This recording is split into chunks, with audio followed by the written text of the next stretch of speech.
Sejam muito bem-vindos ao podcast Mente Pro. Hoje nós temos uma convidada maravilhosa que já é a segunda vez aqui no programa, que é a Daniele Orletti, uma médica incrível nutróloga que eu amo de paixão, porque ela super me ajuda e dá várias dicas interessantes de como que a gente vai lidar hoje, principalmente com a fome, que é o nosso tema de hoje. Mas antes da gente começar, eu queria também agradecer ao nosso patrocinador, que é o Café Ouro Grão, que é um café artesanal, extremamente premiado, do sul de Minas Gerais. Quem quiser comprar, tem que sempre reservar pelo Instagram, porque eles não têm uma safra enorme, então você tem que gradativamente ir lá, sempre conferindo, para que você compre e tenha a grandíssima experiência de provar o café Ouro Grão, que é maravilhoso e eu super indico. Mas para a gente começar, Dani, me conta qual que é o momento da tua vida profissional agora, antes da gente entrar realmente no que é fome. Bom, Yuri, antes de mais nada, queria te agradecer. É sempre muito bom tirar um momento para a gente conversar sobre coisas que são tão importantes aí para as pessoas, trazer informação. Bom, meu momento atual, né? Como médica nutróloga, a gente sempre está se especializando, né, Yuri? Então, eu falo que o médico que para, ele vai ficar obsoleto cada vez mais rápido, né? Ele já ficaria obsoleto, mas hoje em dia isso acontece com uma rapidez ainda maior. Que eu tenho aí para os próximos meses de novidade, de planos, são, primeiro, o mestrado, que eu estou em vias de iniciar, fui aprovada aí no processo seletivo. Parabéns, Dani, que novidade incrível! Foi um processo seletivo aí de um mestrado internacional, é lá na Europa que eu vou fazer, dentro da medicina do estilo de vida, que casa bem com acho que uma vertente que eu trago muito no consultório, né, lógico, apesar de ser nutrólogo e trabalhar com as doenças relacionadas à alimentação, ao estilo de vida, à nutrologia, essas ferramentas de estilo de vida mesmo, eles acabam permeando, porque, por exemplo, o paciente com obesidade, tratamento medicamentoso, ele é um dos pilares, mas a gente tem todo um outro contexto aí relacionado à atividade física, à alimentação, ou até às dinâmicas sociais que são importantes. Então, tem essa novidade, que é esse mestrado, para me especializar cada vez mais dentro dessa área, que eu acredito muito. E uma outra novidade é o lançamento do meu livro.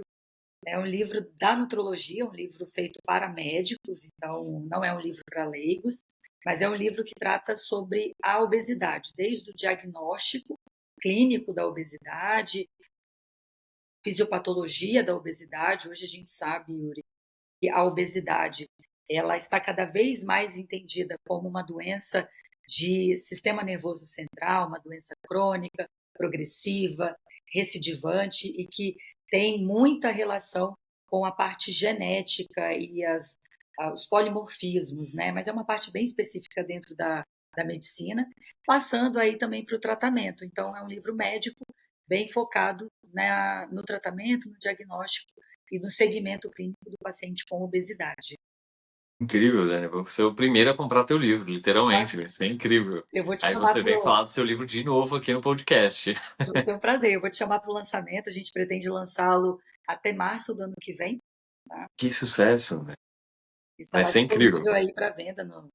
Vou com o maior prazer, literalmente, prestigiar esse livro também, Dani. Mas, Dani, voltando aqui ao tema do nosso podcast, que acho que é um tema que, de verdade, eu vejo muitas pessoas confundirem muito essa questão de fome, o que é fome, o que é vontade de comer, como é que funciona, como é que controla, quais os efeitos, né? Porque a Dani sabe, mas muitos dos ouvintes não sabem, mas eu já fui muito gordinho.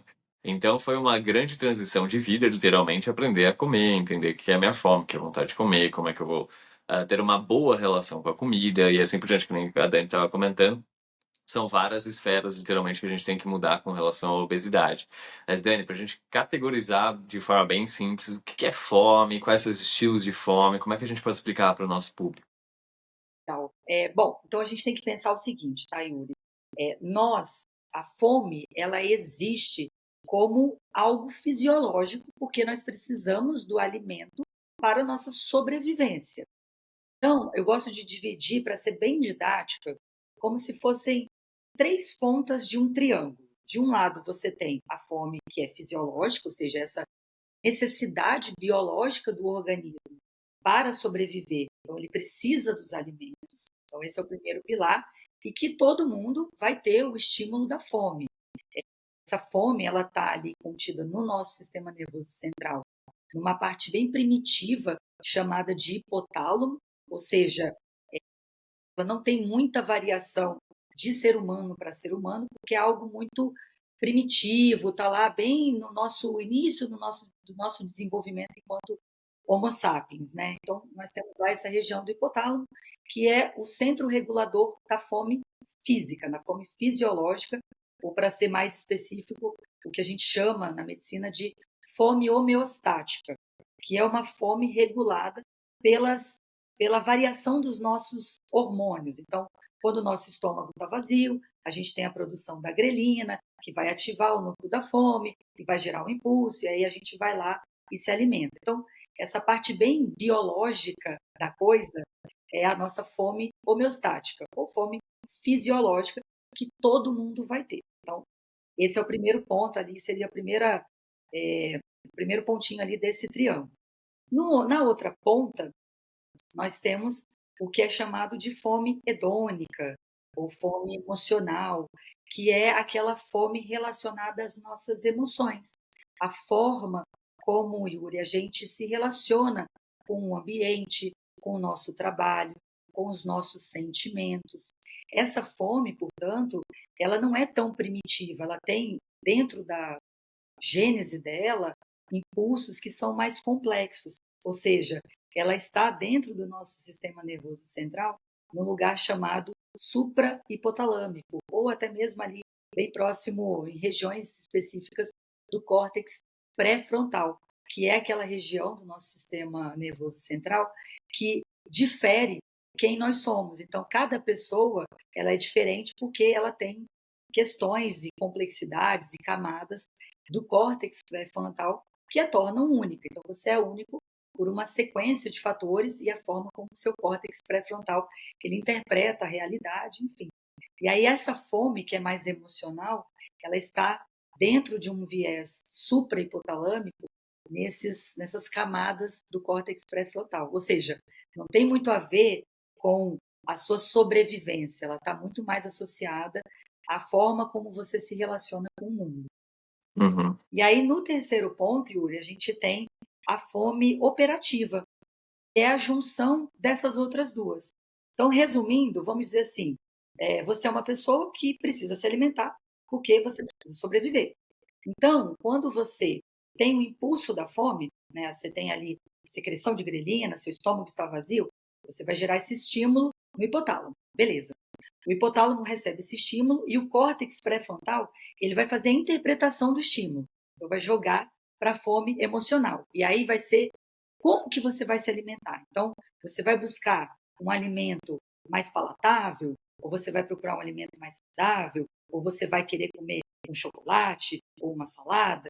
Como que você vai interpretar essa fome é a forma que essa sinalização chega no córtex pré-frontal. E aí o operativo é como você vai de fato se alimentar. Então você é um paciente que vai comer um pratão de comida de uma vez só e às vezes fazer 2, 3 refeições, ou você é do tipo que vai dividir mais e ficar beliscando ao longo do dia, né? Aquele paciente padrão volumétrico, ou um padrão mais beliscador, ou um padrão mais misto, que hora vai para um lugar, hora vai para o outro. Então a junção dessa interpretação da fome fisiológica com a forma com que você se alimenta dá essa fome operativa, e esses 3 pilares são essas 3 faces aí do que a gente interpreta como o comer. Sim, isso é incrível. Nossa, Dani, é extremamente bacana, mas pra gente pensar o seguinte, Dani, como é que as pessoas podem diferenciar, né? Porque aqui no consultório, por exemplo, eu vejo muito isso. A galera indo atacar os docinhos, obviamente, para tentar sentir-se melhor, para fazer toda essa compensação emocional ali. Principalmente porque aqui, obviamente, no consultório eu vejo muito mais esse lado das emoções, né? Então as pessoas vão lá tentar se balancear, comendo um doce, não tendo um controle inibitório de, olha, o que que eu quero, é uma coisa que eu até brinco muito, né? É o conflito mais clássico de todos, né? Quero emagrecer e vou comer um doce. Então nunca bate, aí entra até num sistema de culpa e aí vai indo cada vez maior ali a ideia de comer doces, etc., porque tá emocionalmente não tá bem. Mas pensando muito de dicas assim para as pessoas, como é que a gente pode mostrar para as pessoas E diferenciar que a escolha do alimento é extremamente importante, mas ela tem que estar equalizada no emocional. Como é que ela vai poder fazer essa leitura de si mesmo, né? Porque tudo isso que você me falou é incrível, porque as pessoas não têm essa idealização muitas vezes, que existem vários tipos de fome, vontade de comer, até que a gente brinca e tal. Mas como é que as pessoas podem fazer isso? Olha, muito legal. Acho que antes de tudo, Yuri, a gente tem que entender que a fome emocional, ela está presente em praticamente 80% do tempo que a gente está se alimentando. Então, se você parar para pensar, o estímulo primitivo da fome, ele vai acontecer no dia, talvez em 20%, talvez ali no momento que você acorda, que você pode ser que você seja uma pessoa que já acorda com mais fome, sente a sensação do estômago vazio, sabe? Ou talvez ali pré-horário do almoço, mas o restante do dia a gente vai estar, sobretudo, sob influência da fome emocional, né? Dessa fome hedônica. Por quê? E aí eu trago muito a realidade local, né? O brasileiro, ele é muito emotivo e a maioria das nossas relações interpessoais acontece em torno de uma mesa. Então você se alimenta no momento de descontração com seus amigos, ou no almoço em família, ou com seus colegas de profissão, ou num café da tarde. Então, é muito comum nós termos interações sociais relacionadas ao ato de comer. E esse ato de comer não é uma fome fisiológica. Você não espera o seu estômago ficar vazio, aí para você se alimentar. Você não fala assim, gente, espera aí que eu não vou comer agora, porque eu não estou sentindo, meu estômago não está vazio. Isso não existe, a gente não tem esse tipo de interpretação. A gente vai, nem que seja comer um pedaço de bolo com um colega ou participar de um almoço, mas a gente vai ter esse momento junto de troca, né, junto de outras pessoas. Então é importante a gente saber que, beleza, 80% do tempo eu estou sob influência da fome emocional. Então, como que eu posso saber que esse impulso emocional é um impulso sadio ou não? Primeiro a gente tem que entender quais são as influências emocionais, né? O que perpassa por mim na hora que eu busco um alimento. E ter essa autopercepção, Yuri, é fundamental para a gente começar entendendo se essa fome emocional ela está dentro de uma janela de normalidade ou se ela vai para os extremos ali, que podendo até gerar um transtorno alimentar, uma síndrome de compulsão alimentar, né? Mas o primeiro passo, eu diria, é a gente começar a se auto-perceber. Então, ok, se 80% do tempo não é fome fisiológica, o que eu estou sentindo? Quais são os vetores que estão direcionados a mim ou que eu direciono no momento que eu estou fazendo essa refeição? Esse é o primeiro ponto, assim, para começo de história. Para aí depois você aprofundar se você está dentro do padrão de normalidade do comer emocional ou se você vai para esse lugar mais de transtorno. Sim, sim. E até, acho que até entrando um pouco nisso nos transtornos alimentares, né? Tem gente que tem muito essa compulsão enorme ali de atacar a geladeira inteira, né? Que é um apontamento muito grandioso de, opa, tem alguma coisa errada aqui, né? Porque é um ato muito agressivo, muitas vezes. Meu Deus, eu abro a geladeira, e é até um costume daqui, né? Não tô sem nada a fazer, abro a geladeira, mas a gente vê também esses transtornos alimentares onde a pessoa ataca. Como é que a pessoa pode minimamente ter esse autodiagnóstico para ela buscar ajuda também, né? Que pontos que a gente pode mostrar para as pessoas, olha, tem alguma coisa errada aqui que não é bem assim que precisa funcionar e a gente pode ter algum tratamento também. Perfeito. Existe uma zona cinzenta de bastante confusão entre o comer emocional e o transtorno alimentar, que é sempre importante a gente analisar. Então, o comer emocional, ele está relacionado às nossas emoções. A gente, né, tem uma frase que uma endocrinologista que eu gosto muito, ela falou, que nós comemos as nossas emoções, né? A gente come quando a gente está feliz, a gente come quando a gente está talvez preocupado, a gente come de um modo geral sob influência das nossas emoções. Mas isso não quer dizer que a gente tem um transtorno alimentar e que isso seja uma coisa ruim, que traga sofrimento. Então, diferente do transtorno de compulsão alimentar. Então, o primeiro ponto é entender nesse paciente se ele tem critérios clínicos para a compulsão alimentar. Então, a compulsão alimentar está dentro do rol ali de diagnósticos de transtornos alimentares e a principal diferença, a gente começa assim, a pesquisar no consultório, realmente os episódios de alimentação, porque assim, o comer emocional, ele pode não estar ligado a uma falta de controle. Enquanto que a compulsão alimentar, ela tem alguns critérios. Esses critérios são os seguintes, Yuri. A gente precisa ter um forte sentimento de sofrimento associado. Então, quando a pessoa ela está num episódio de alimentação, ela está sob influência de sentimentos muito ruins, de bastante sofrimento, esse é um ponto muito importante. O comer emocional dificilmente ele vem tão recheado de sofrimento, algumas vezes pode ter ali um viés de ansiedade, mas é muito marcante quando você atende um paciente com compulsão alimentar. Então, entender se tem muito sofrimento associado. Os episódios de compulsão alimentar eles são bem frequentes, então a gente fala que precisa ter um episódio de compulsão, pelo menos um episódio de compulsão por semana, nos últimos 3 meses. E o que é um episódio de compulsão alimentar? É aquele comer associado a um forte sentimento de descontrole, então a pessoa ela não consegue parar de comer no episódio, e dentro de um período de tempo de aproximadamente 2 horas, ela comeria um volume muito maior do que uma outra pessoa sob as mesmas circunstâncias. E esse ponto é importante, tá? Porque quando a gente vai fazer a diferenciação no consultório, a gente pergunta assim, tá, mas como que é isso? Ah, doutor, às vezes eu compro uma pizza e eu como 3 pedaços. Tudo bem, mas isso acontece toda semana? Você sente que você não se controla? Você tem sofrimento associado a isso? Todo mundo que estava ao seu redor comeu 3 pedaços de pizza ou só você comeu? E aí Uhum. você começa a diferenciar, porque você compara com a outra pessoa. Então, uma pessoa sem compulsão alimentar, ela comeria essa mesma quantidade de comida, no mesmo intervalo de tempo, sob as mesmas influências que você? Aí, se você responde não, beleza, então pode ser um quadro de compulsão alimentar. E você Uhum. tem outros aspectos mais subjetivos relacionados ao sentimento de culpa, ou é uma pessoa que às vezes ela come escondido, porque ela tem vergonha da quantidade de comida que ela come. É uma pessoa que às vezes come muito mais rápido do que as outras pessoas que estão na mesa junto com ela.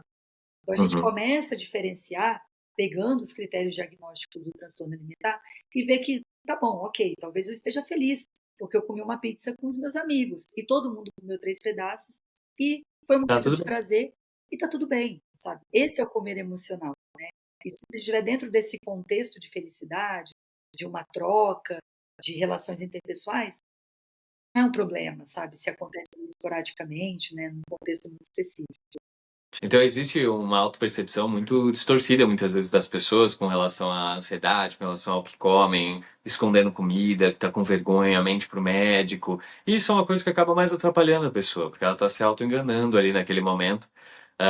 E até a falta de informação, muitas vezes, do que é normal, do que não é. Eu acho que a ideia do podcast como um todo é essa, que as pessoas possam entender o que é um padrão de normalidade, o que não é, que tá dentro de um esperado, e como nortear tudo isso, né, e buscar tratamentos quando as coisas não estão boas, buscar informações, do que simplesmente se martirizarem ali em certas situações, que é, puxa, eu fui lá me divertir pra caramba, comi 3 pedaços de pizza, e tá dentro de um padrão de normalidade, tá todo mundo comendo 3 pedaços de pizza, e eu me martirizar eternamente como se eu fosse engordar 10 quilos porque eu comi 3 pedaços de pizza. E acho que isso vem muito também das influências, de como que a pessoa lida com as situações do dia a dia, as autocobranças. Eu acho que entra muito até num cunho psicológico mesmo, de como que a pessoa lida com aquela comida, porque como você disse, e eu super concordo, né? Tudo aqui na nossa cultura tem muito a questão da comida, né? Então, se a gente vai comemorar, se a gente vai sair, se a gente passou no mestrado, qual que é o nosso primeiro pensamento? Nossa, vamos sair para comemorar. Qual que é a ideia? Vamos sentar e comer num restaurante, vamos fazer uma coisa aqui em casa. Assim como o oposto, né? Que é a clássica imagem de filme, a pessoa chorando comendo um sorvete ali para sentir-se melhor, porque dá uma ativação ali na hora, literalmente, para a pessoa ter o sentimento gostoso, né? E até vindo por esse outro lado, Dani, como é que a gente pode categorizar e explicar para as pessoas quando a gente está triste, né? Como é que a comida doce, por exemplo, faz com que a gente sinta bem? Legal. Olha, eu adoro falar sobre isso, tá? Se deixar, eu fico o dia inteiro. Mas, assim, essa parte da alimentação, Yuri, ela está relacionada aos nossos centros de recompensa. Então, a forma como a gente. Se a gente fosse comer, Yuri, só para ficar vivo, a gente comeria qualquer coisa, sabe? Comeria o que está ali disponível, mas as escolhas, elas perpassam os sentimentos. E a interpretação disso vem justamente dos nossos centros de recompensa. A gente tem receptores de dopamina associados à alimentação. O alimento, ele traz conforto, ele traz recompensa, ele traz prazer. E, ok, ele precisa, assim, é a forma como a gente interpreta, né? Então, isso é até um ponto, e cada vez mais a gente entende do ponto de vista fisiológico, até pegando esses pacientes que diferem do padrão de normalidade e vão até por um lado de obesidade, de sobrepeso, quais vias estão incluídas? E hoje a gente sabe, por exemplo, que um paciente com obesidade, ele tem menos receptores de dopamina. Ou seja, é uma pessoa que, quando vai se alimentar de um alimento prazeroso, aquele alimento hipercalórico ou hiperpalatável, por questões emocionais, ele precisa de uma quantidade muito maior do que uma pessoa com mais receptores de dopamina, ou seja, uma pessoa sem a obesidade, que ali, por exemplo, se satisfaria com um pedacinho de chocolate. O paciente com obesidade precisa comer a barra inteira para sentir o mesmo prazer. Então a gente sabe hoje que a dopamina, esses receptores, eles são fundamentais, estão super associados à forma como a gente interpreta o ato de se alimentar, né? O ato emocional do alimentar-se. E como isso influencia dentro do contexto de você também manter o peso saudável. Então, resumidamente, a dopamina é o nosso principal receptor associado a esse prazer da alimentação. É incrível, porque as pessoas elas acabam tendo essa relação com o doce, com esses alimentos mais gostosos e tudo mais, e acabam não tendo uma opcionalidade, né? Que eu acho que é uma analogia muito interessante também, né? Porque a gente tem as opções, né? Mas a gente escolhe muitas vezes esses alimentos para a gente se sentir bem. Até mesmo em casa, tática simples, né? De, puxa, não vou ter um chocolate, não vou ter isso, não vou ter aquilo, né? Pra gente evitar as opcionalidades e o comportamento. São táticas funcionais, mas a ideia é que você opte cada vez mais e entenda mais sobre as suas emoções, sobre o que você está sentindo ali, e tenha uma liberdade de escolha e saber escolher, né? E aí acho que uma confusão enorme que a galera faz também, Dani, e aí entrando muito em coisas que eu até mesmo vivi e vejo muito, é o ato de comer pouquinho para emagrecer, né? Quase não comer literalmente para emagrecer ou fazer uma refeição no dia, dietas malucas muitas vezes, né? Acho que a mais maluca que eu já ouvi é a dieta da maçã, 7 dias de maçã e tal. Como é que isso funciona para o nosso corpo? O que que acontece com isso? Porque a gente vai brincar ali com uma coisa que também é perigosa, né? Tentando achar uma solução mágica e um resultado muito rápido. E eu acho que isso também tem consequências muito grandiosas para as pessoas. Certeza, Yuri, assim, para todo problema complexo existe uma solução clara, simples e errada, né? Não dá para a gente tentar simplificar o processo de emagrecimento com dietas da moda, a gente precisa entender muito profundamente o paciente, né? Então, qual que é o primeiro passo? Dentro de um contexto de emagrecimento, a gente precisa entender que emagrecer é contraintuitivo, tá, Yuri? O seu organismo, seu hipotálamo, que é essa região primitiva relacionada à fome, ele também é a região de autopreservação. E a autopreservação inclui a gente ser capaz de estocar energia. E para a gente estocar energia, a gente precisa de tecido adiposo. Ou seja, para o cérebro, é absolutamente contraintuitivo o ato de emagrecimento. É como se fosse uma interpretação de autodestruição, que ele vai tentar de todas as formas proibir, assim, não deixar que aconteça. Então, dado que o emagrecimento é contraintuitivo e o cérebro vai jogar contra, a gente precisa entender muito bem esse perfil de paciente. Só para te dar um exemplo de como o cérebro atua, a cada 1 quilo que o paciente emagrece, o cérebro, o hipotálamo, aumenta a sua fome em 100 calorias. Se o paciente precisa emagrecer 10 quilos, Yuri, é como se o cérebro emitisse para o paciente o impulso dele comer 1.000 calorias a mais. 1.000 calorias a Que mais. incrível! É totalmente contraintuitivo. Por isso que para o paciente com obesidade, o medicamento ele é tão importante, porque ele vai dar a base para que a gente consiga construir os hábitos de vida, né? Isso daí é um exemplo, mas voltando, né? Então, como que a gente faz? Dado que o cérebro vai jogar contra, eu preciso entender esse paciente. O que eu preciso entender? Eu preciso entender o triângulo. Então, eu preciso entender o comer fisiológico dele, mas eu preciso entender o comer emocional, quais emoções que estão associadas. Se ele é um paciente que condiciona as emoções à alimentação, e aí isso também entra como uma estratégia para depois a gente falar, mas então eu preciso entender se ele é um paciente que é condicionado a, diante das emoções, ele buscar os alimentos, e dado que ele vai talvez buscar os alimentos para satisfazer as emoções, ou seja, comer as emoções dele, como que ele vai fazer isso? Ele vai fazer isso de uma maneira volumétrica, ou ele vai fazer isso de uma maneira mais beliscadora. Quando você entende esse triângulo do paciente, aí você começa a pensar nas estratégias, que podem ser a inclusão, talvez, de um jejum intermitente para o paciente que tolera bem, talvez um paciente volumétrico, pode ser. Mas, com certeza, o jejum intermitente não vai ser uma boa escolha para o paciente beliscador, porque o paciente beliscador não consegue fazer jejum. Se eu coloco esse paciente para fazer jejum, eu faço gatilho para ele talvez ter um episódio lá na frente de uma alimentação muito pior, porque ele vai ficar o tempo inteiro pensando em comida. Ele é beliscador, né? Então, seguir dietas da moda, buscar essas resoluções simples para problemas complexos, é o pior fator relacionado à não adesão das dietas. A dieta ela precisa ser fácil, ela precisa ser coerente e ela precisa envolver a dinâmica do paciente, ela precisa respeitar aquela dinâmica que o paciente já está acostumado. O paciente ele não vai tolerar sair muito da rotina ali, primitiva dele do comer operativo. Então, quando a gente entende isso e estrutura a alimentação, aí a gente consegue ter um tratamento efetivo, de longo prazo, que esse paciente consiga controlar o comer hedônico, o comer emocional, e até mesmo episódios aí de transtornos alimentares, dentro de um contexto óbvio de tratamento mais profundo. Mas o primeiro passo, assim, é ter muito cuidado com essas dietas, porque elas podem jogar muito contra, né? Se a gente estiver diante de pacientes que não toleram, isso pode até no futuro, e você sabe muito bem, Yuri, virar gatilho para outras questões relacionadas ao ato de se alimentar.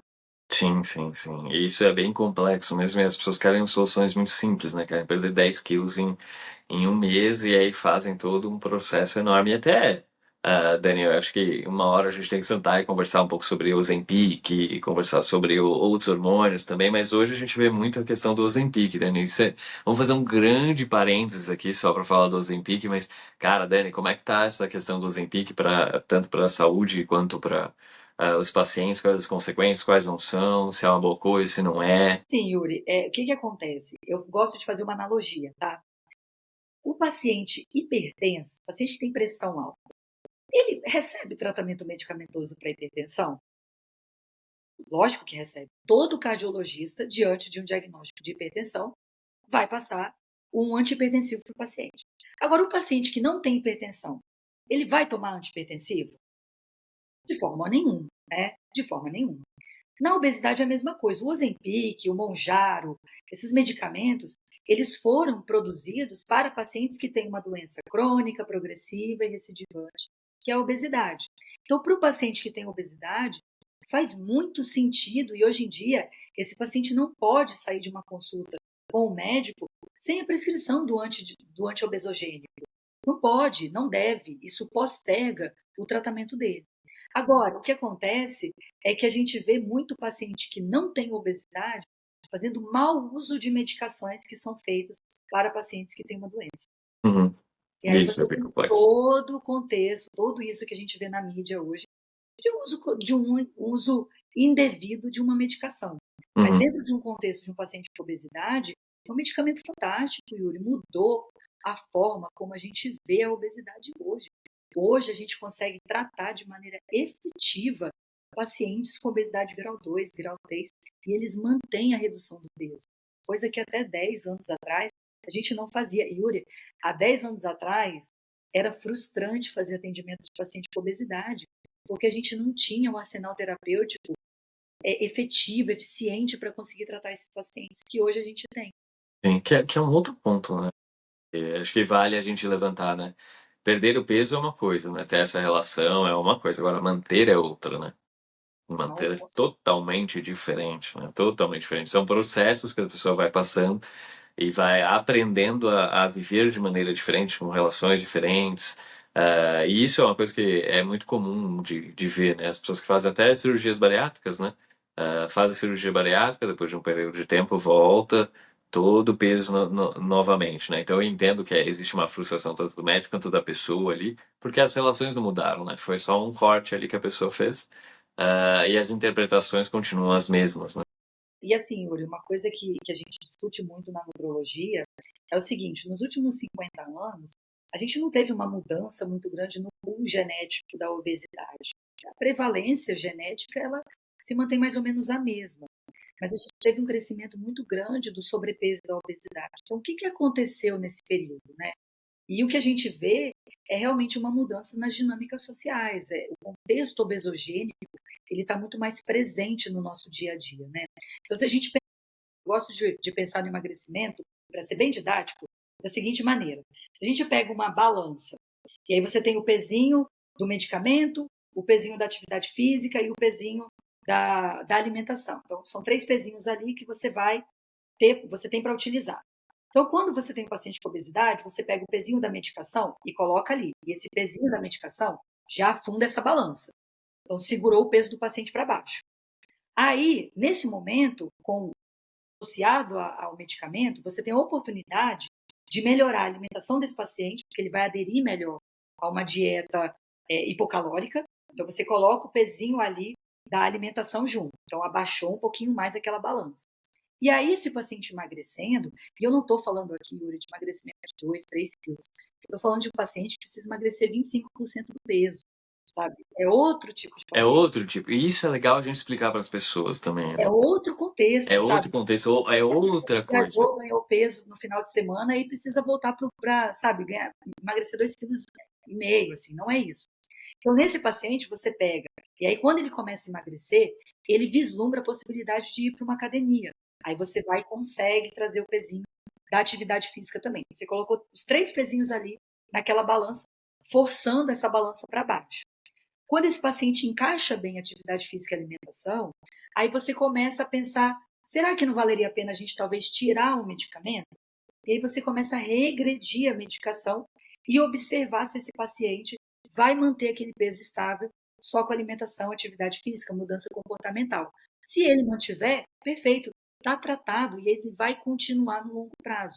Ah, mas vamos dizer que mudou a vida, ou ele tirou férias, ou está num contexto que, enfim, o trabalho, a vida acontecendo, né, Yuri? Então, Sim? a vida não é linear. Então, vamos dizer que a vida aconteça e aí, em algum momento, ele tire o pezinho da atividade física e da alimentação. Aí você volta com o pezinho da medicação, porque a balança tem que estar empurrada para baixo. Dentro desse contexto, você começa a conseguir tratar esse paciente no longo prazo. E por que o Ozempic é tão interessante? Porque ele vai tratar a fome fisiológica, ele vai diminuir esse impulso da fome, mas ele também trata a fome emocional, porque ele atua na dopamina. Então é como se ele tirasse o prazer, não é que ele tira o prazer da alimentação, mas você começa a perceber que as emoções elas podem ser direcionadas para outras coisas que Outras coisas. não a alimentação. E por isso que ela é tão efetiva, por isso que esse peso da alimentação nessa balança tem uma importância tão grande hoje em dia. Uhum. Não, é incrível, Dani. E aí, pensando até, diferenciando pra galera, né? O que que é o emagrecer 3 quilos, né? Porque eu comi a mais nas férias, engordei 3 quilos e tudo mais, tal. E o que que é realmente esse paciente obeso, né? Porque as pessoas acabam até confundindo muito isso. Então, assim, a obesidade, Uri, é uma doença crônica progressiva e recidivante, sabe? Uhum. Um paciente que não tem obesidade, ele tem o controle energético perfeito. Assim, quando ele começa a se alimentar, ele vai ter o prazer da alimentação, vai ativar receptor de dopamina, mas com uma quantidade pequena. Se porventura ele começa a ter um acúmulo de tecido adiposo, no tecido adiposo a gente tem a produção de uma substância chamada leptina, que vai lá no sistema nervoso central, lá no hipotálamo, vou ficar repetindo essa palavra porque o hipotálamo é importante. Então a leptina, que é produzida no tecido adiposo, vai lá no hipotálamo e sinaliza para o corpo: olha, está tudo bem, eu estou com reserva, não precisa me alimentar tanto mais. E aí vai fazendo esse controle. A pessoa que não tem o cérebro da obesidade, ela tem o balanço perfeito, ela não vai ganhar peso. Uhum. Diferente de uma pessoa que tem propensão à obesidade. Então, a pessoa com propensão genética à obesidade, para se alimentar de uma coisa prazerosa, ela já tem que comer uma quantidade muito maior do que uma pessoa sem obesidade. Ou seja, comida prazerosa, Yuri, tem mais caloria, ou seja, ela come mais caloria. Quando ela começa a fazer o acúmulo de tecido adiposo, esse acúmulo de tecido adiposo produz a leptina, mas a leptina nela não funciona. É como se o hipotálamo não tivesse vendo o ganho de peso. E ele fica lá estimulando, olha, você tem que ter reserva, cadê o tecido adiposo? Porque essa sinalização é defeituosa. Então a pessoa fica cada vez mais ganhando peso. E esse contexto que a gente vive hoje social, ele é muito propício a esse acúmulo de tecido adiposo. Nós Uhum. estamos numa sociedade cada vez mais sedentária e cada vez mais com alimentos, uma disposição de alimentos ultraprocessados e industrializados. É muito mais difícil a gente comer comida saudável hoje em dia. Se a gente não procura ativamente, a gente não se alimenta de comida Sim, saudável e passa 8 horas do dia sentado numa cadeira trabalhando. sim, e é verdade, é verdade. Então, a gente tem pouco acesso às vezes e tem até uma questão de dentro agora dentro das empresas até tem, né? Muitas vezes as empresas até tentam fomentar isso, mas as pessoas até negam, né? Muitas vezes porque não vou comer a fruta, não vou comer isso, não vou comer aquilo, tal e etc. Com uma idealização de quanto menos comida, mais eu emagreço, né? Não é assim, não é mesmo. E assim, aí a pessoa vai, viaja e ganha 2 quilos, 3 quilos, porque está no momento de festividade, porque comeu os 3 pedaços de pizza ali com a família na semana, isso não faz dela uma pessoa com o cérebro de uma pessoa com obesidade e tampouco uma pessoa com transtorno alimentar. Ela só é uma pessoa que está passando as diferentes fases da vida dela. Uhum. Ela tá vivendo, né? Exato, está vivendo. E essa variação de peso, ela está dentro do esperado, de normalidade. Uhum. E Dani, até você sabe que aqui dentro do nosso podcast a gente tem um quadro muito específico que é os mitos e verdades sobre fome, etc. E a gente sempre abre isso aqui para os convidados até para a gente desmistificar para as pessoas mesmo algumas coisas que são muito faladas por aí, que são culturais até, mas são totalmente errôneas ali e acabam influenciando muitas pessoas. Tu lembra de algum mito ou verdade, literalmente, que é falado à torta e à direita aí no seu consultório? Nossa, Yuri, são tantos que, assim, mas eu acho que um dos principais é acreditar em dietas da moda. E foi o que você trouxe, né, de exemplo. Esse é um dos maiores mitos que chegam para mim. A pessoa geralmente já chega porque a pessoa está frustrada, porque ela já vivenciou e viu que não dá certo. Então, assim, dieta da moda não emagrece, não vai manter. Você pode até perder peso no curto espaço de tempo, mas vai ser às custas, provavelmente, de massa muscular e de desidratação. Então, assim, mito total, não acredite em dietas da moda. Procure um especialista, né? Essa é a ideia. Procura um especialista. E o pior é que a galera vê o efeito e se frustra depois, porque volta tudo, né, Dani? E volta tudo. Na hora que ela normaliza uma dieta ali, aí volta todo o peso, aí fica nesse ciclo vicioso. Que é até um efeito que a gente vê bastante, né? Que a galera brinca, não, é efeito sanfona, né? Então emagrece, engorda, emagrece, engorda, emagrece, engorda. E há possibilidades, literalmente, da pessoa manter um peso, né? Ela só vai ter que se adequar ali, mas é uma grande virada de chave que a pessoa vai ter que fazer, todo o tratamento, toda a integração com a comida, todo processo medicamentoso também. Então, puta, Dani, eu acho animal. Você lembra de algum outro mito e verdade que a galera fala muito pra você? Bom, assim, uma outra coisa que aparece muito no consultório são essas pacientes querendo o corpo do Instagram, sabe? Hum, Então, assim, mito, não acredite em fotos que você vê editadas de atores, atrizes, porque isso é mito total. E isso só fomenta uma busca incessante por um padrão de beleza que não é real, sabe? Então, e aí a gente vê muito o contexto da aplicação do Ozempic corroborando pessoas que são magras, ou seja, que não têm obesidade, que sempre foram magras, que nunca tiveram problema de peso, mas que querem entrar num estado de magreza extremo e lógico, o corpo, do mesmo jeito que ele é contraintuitivo para te emagrecer no contexto de obesidade, ele também vai ser contraintuitivo para te deixar magro num contexto de magreza extrema. É um ato de sobrevivência. Então, as pessoas lançam mão de medicamento para chegar em estados de magrezas totalmente contrafisiológicos, se comparando a corpos do Instagram. Então, assim, mito total, não acredite em foto de Instagram da blogueira que está com um corpo lindo, escultural, porque isso aí é tudo edição. sim, total. E isso pega muito a galera nesse ato de comparação, de querer ter aquele corpo, e acreditar piamente que aquilo é sempre verdade, que é fácil chegar naquilo, né? E às vezes não é nem realista, né, Dani? Isso machuca muito o emocional das pessoas. É o que a gente vê muito hoje, eu acho que hoje, no momento. A gente sofre uma influência cada vez mais negativa das redes sociais, né? As pessoas acabam sofrendo cada vez mais, brigando nos relacionamentos, tendo essas comparações, tendo inveja. São sentimentos muito abruptos ali que a gente tem dentro das redes sociais que a gente precisa tomar muito cuidado com aquilo ali e com as influências que aquilo ali nos causam. Interessantemente, né, toda essa tristeza causada muitas vezes pelas redes sociais, a gente vai lá e desconta na comida, né? Então o ciclo fica vicioso, literalmente, e precisa ser corrigido. Você lembra de mais algum, Dani? Vamos lá, mais algum contexto.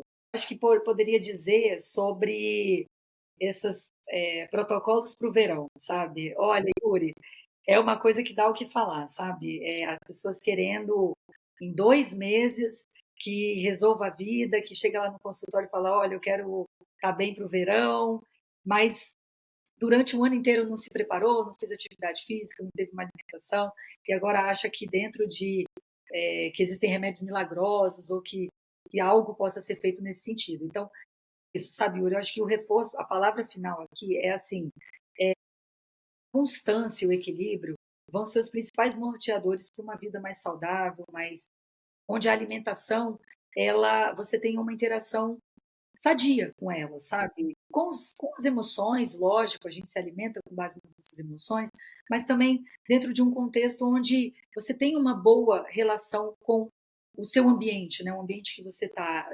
E essa busca por resoluções simples, a curto prazo, extremistas, Não dificilmente funciona. elas vão trazer resultado. Na verdade, o resultado que elas vão trazer vai ser só sofrimento, vai ser só frustração, e num contexto de longo prazo não tem nenhum benefício nisso. Então, se você quer o corpo do verão, comece a se preparar na primavera, no outono, no inverno, que certamente no verão você vai estar com o corpo e com a mente muito bem preparados para passar aí o seu período de férias, né? Dani, eu queria agradecer de novo muito a tua presença aqui. Toda vez que você vem aqui é um mar de informações incríveis que a gente leva para as pessoas. Eu fico muito grato por você estar aqui.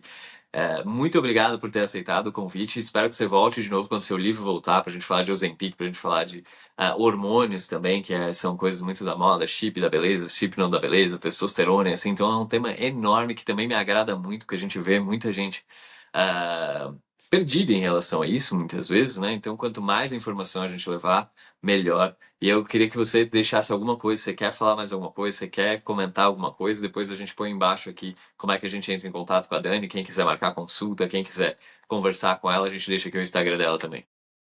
Legal. Eu acho que eu vou deixar uma dica para o pessoal no seguinte: nesse contexto de começar a se auto-perceber e ver se a sua fome é uma fome emocional ok, associada a sentimentos bons, ou condicionadas aí a alimentos saudáveis, ou se está mais para um lado de transtorno alimentar, tem uma ferramenta que eu falo muito para os meus pacientes, que são os 4Ds, tá, Yuri? Quando você está diante de uma impulso de se alimentar com algum alimento para satisfazer uma emoção, 4Ds, tá, Yuri? Delay, então, assim, é em inglês, né? Então, vou traduzir. Delay é assim, atrase 10 minutos. Se você tá assim, eu tô com muita vontade de comer uma barra de chocolate porque eu tô feliz porque eu fui promovida, ou eu tô frustrada porque recebi um e-mail meio atravessado aqui e não gostei, e você está condicionado a buscar as emoções, a alimentação com relação às emoções. Então, o primeiro D, delay. Espera 10 minutos para você ir atrás desse chocolate, ou desse hambúrguer, dessa comida mais prazerosa.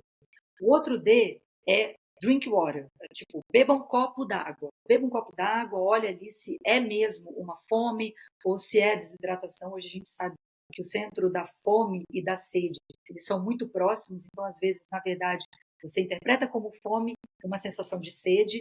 Então, bebe um copo d'água ali dentro desse contexto de 10 minutos, se você está postergando essa alimentação. O outro é dar uma respiração bem profunda, né? O deep breath. Respira profundamente, existem técnicas de respiração que podem ser interessantes para o paciente fazer. O quarto D seria o faça alguma coisa, né? Do something. Vai fazer outra coisa, uma planta, dá uma caminhada, tira o foco de atenção naquele momento ao alimento ou à sua emoção que desencadeou a sua necessidade de se alimentar. Então, se foi um e-mail atravessado, tira o e-mail, vai fazer outra coisa, conversa com um colega de profissão, ou se foi uma emoção feliz, olha para essa emoção, tenta focar em outro lugar.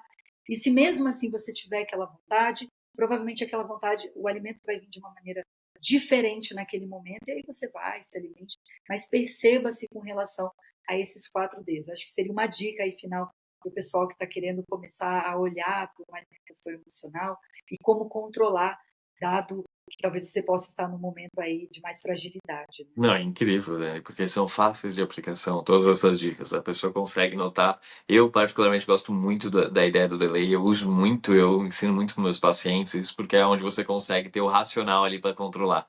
Então, eu acho magnífica a técnica do delay. É magnífica e é simples a aplicação. Ela não é difícil a aplicação. Que aí dá tempo realmente da pessoa racionalizar e escolher de forma diferente depois. Animal, Dani, amei de verdade. Muito obrigado por ter vindo. Também quero agradecer todo mundo aqui que está ouvindo o podcast. Quem quiser entrar em contato, a gente deixa todos os dados aqui na descrição. Quem quiser marcar consulta, quem quiser conversar. Muito obrigado a todos por ouvir o podcast, dar o like, fazer o comentário. E muito obrigado também, Dani, por todo esse tempo e todas essas informações aqui no podcast. Eu que agradeço, Yuri. Olha, estou à disposição. É sempre um prazer conversar sobre não só esse, mas vários temas relacionados à neurologia, ao emagrecimento, à obesidade, ao ato de se alimentar. Então, contem comigo. O que vocês precisarem, eu estou à disposição de vocês. Perfeito. Obrigado, gente. Um grande abraço.